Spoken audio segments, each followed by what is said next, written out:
আমরা আজ সাগরদাড়িতে, এই মহাকবির পৈতৃক ভিটেই। এই সাগরদাড়ি যশোর জেলার অন্তর্গত কেশবপুর থানায়।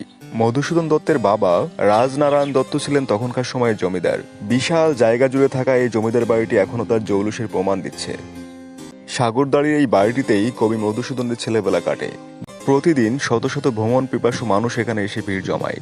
এই বাড়িটিতে রয়েছে একটা লাইব্রেরি, কবির ব্যবহার্য কিছু আসবাব এবং স্মৃতিচিহ্ন নিয়ে গড়ে তোলা হয়েছে একটা জাদুঘর।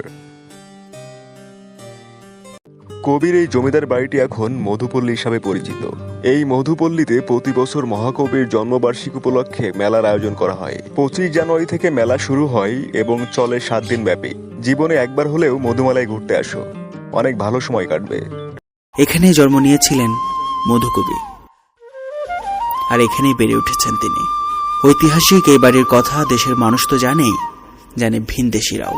ইতিহাস খ্যাত এই দত্তবাড়ি কবির নানা স্মৃতিচিহ্ন বুকে নিয়ে এখন দেশের আকর্ষণীয় এক পর্যটন কেন্দ্র।